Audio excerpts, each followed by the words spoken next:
بانٹتے رہو۔ جمع کرنے والے قارون کے خزانے زمین نگل گئی، لیکن بانٹنے والے عثمان غنی کا کنواں آج بھی پیاس بجھا رہا ہے۔ گہری بات، نیند میں تو تم اپنے آپ کو بھی بھول جاتے ہو۔ پھر وہ کون ہے جو تمہاری حفاظت کرتا ہے، تمہاری سانسیں چلاتا ہے، تمہیں زندہ رکھتا ہے؟ بے شک وہ کائنات کا اکیلا رب اللہ ہے۔ رزق کی فکر نہ کرو، یہ اللہ کی ذمہ داری ہے۔ آخرت کی فکر کرو، یہ تمہاری ذمہ داری ہے۔ اپنے رب سے اپنی خطاؤں کی معافی مانگتے رہا کرو، کیونکہ زندگی موقع کم اور دھوکہ زیادہ دیتی ہے۔ وقت کے آگے کسی کی نہیں چلتی، یہ نشہ اتار دیتا ہے، وہم کا بھی اور اہم کا بھی۔ نماز چہرے کا نور ہے اور قرآن دل کا سکون ہے۔ وضو سے شکل، قرآن سے عقل اور نماز سے نسل پاک ہوتی ہے۔ پیدائش سے لے کر مرنے تک چاہے لاکھ رشتے بن جائیں، مگر ایک ماں جیسی محبت کرنے والی اور باپ کی طرح خیال رکھنے والا انسان کبھی نہیں ملتا۔ حضرت علی جب آنکھیں نفس کی پسندیدہ چیز دیکھنے لگیں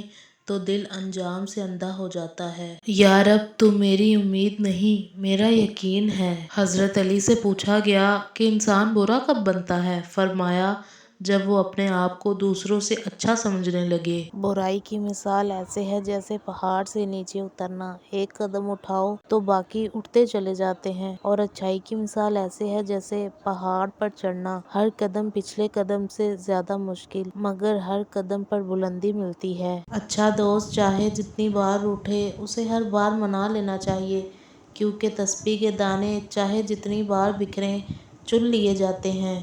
حضرت علی دنیا بھی کتنی عجیب ہے، ایماندار کو بے وقوف، بے ایمان کو عقل مند اور بے حیا کو خوبصورت کہتی ہے۔ دنیا کی سب سے بہترین، خوبصورت اور حسین نعمتوں میں سے ایک نعمت نماز ہے۔ جو سکون اس میں ہے ویسا سکون اور کہیں نہیں۔ الحمدللہ رب العالمین۔ شیطان سب سے پہلے انسان کی شرم و حیا پر ضرب لگاتا ہے تاکہ وہ بے حیا ہو کر آسانی سے گناہ کر سکے۔ حضرت علی سے پوچھا گیا کیسے پتہ چلے گا کون کتنا قیمتی ہے؟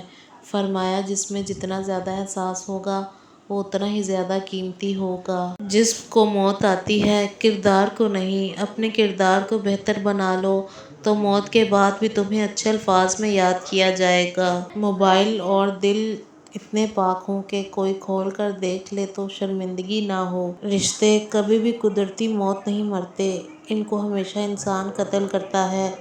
پہلا نفرت سے، دوسرا جھوٹی انا سے، تیسرا نظر اندازی سے اور چوتھا غلط فہمی سے۔ عجیب فلسفہ۔ کچھ لوگ کہتے ہیں کہ مولانا لوگ کھاتے بہت ہیں، اور جب ان سے کہو کہ اپنے بچے کو مولانا بناؤ تو کہتے ہیں کھائے گا کہاں سے؟ حضرت امام حسن رضی اللہ عنہ نے فرمایا ضرورت مند کی جائز حاجت پوری کرنا 1 مہینے کے اعتکاف سے بہتر ہے۔ خوش رہنے کا سب سے اچھا اصول یہ بھی ہے کہ جہاں لگے کہ آپ کی جگہ نہیں، وہاں خاموشی سے خود کو الگ کر لو۔ زندگی ہمیں ٹوٹنے کے لیے نہیں بلکہ سنوارنے کے لیے آزماتی ہے۔ ہر آنسو دراصل نئی شروعات کی ایک دعا ہوتا ہے۔ ہم ایسے مسلمان ہیں جو نہ بیٹی کا نکاح خود پڑھا سکتے ہیں، نہ باپ کا جنازہ، مگر صبح و شام گالیاں علماء کو دیتے ہیں۔ استاد کے سامنے احتراماً نگاہ جھکانے والا ہمیشہ سر اٹھا کر جیتا ہے۔ نیم کے پیڑ کم ہو رہے ہیں اور گھروں میں کرواہٹ بڑھتی جا رہی ہے۔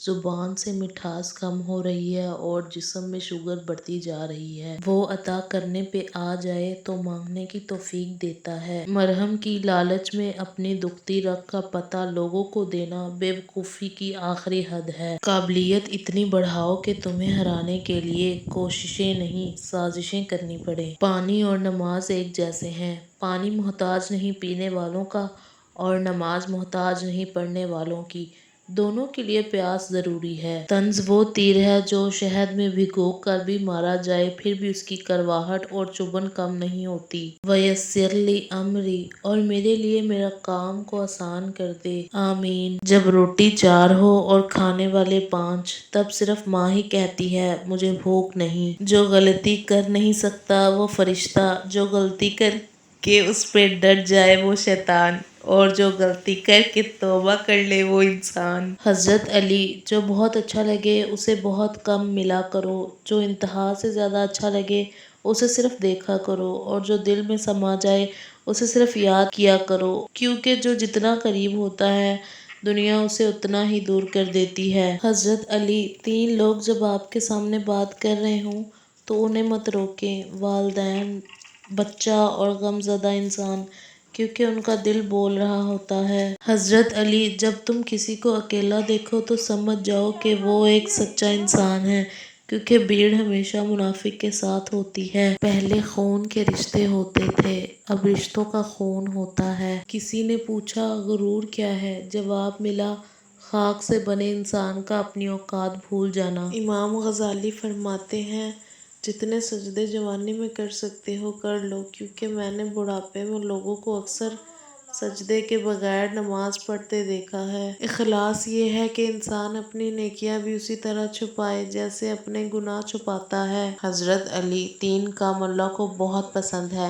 ٹوٹے ہوئے دلوں کو جوڑنا، نہ چاہتے ہوئے بھی کسی کو معاف کرنا، اور کسی کے گناہ پر پردہ ڈالنا۔ حضرت علی نے فرمایا، دوست کی غلطی ریت پر لکھو تاکہ پانی اسے مٹا دے، اور دوست کے احسان پتھر پر لکھو تاکہ کوئی اسے مٹا نہ سکے۔ اپنے والد اور استاد کی بات غور سے سنا کرو تاکہ تمہیں دنیا والوں کی نہ سننی پڑے۔ جو تکلیف اللہ کی یاد دلائے وہ تکلیف نہیں، نعمت ہے۔ کبھی کبھی کچھ بھی بولنے کا دل نہیں چاہتا، ایسا لگتا ہے کہ ہم اپنے احساس کو صحیح الفاظ میں ڈھال نہیں سکیں گے، اور اگر ڈھال بھی لیں تو سامنے والا شاید سمجھ نہ سکے، اس لیے خاموشی کا سہارا لیے مسکرا کے جیتے رہتے ہیں۔ انسان جتنا آن لائن ہوتا جا رہا ہے، انسانیت اتنی ہی آف لائن ہوتی جا رہی ہے۔ عقل کو زنگ لگ جائے تو زبان فضول بولنے لگتی ہے۔ عبادات ضرور کیجیے مگر معاملات پر بھی توجہ دیجیے۔ کعبے کے چکر لگانے سے لوگوں کو دیے ہوئے چکر معاف نہیں ہوتے۔ یا رب،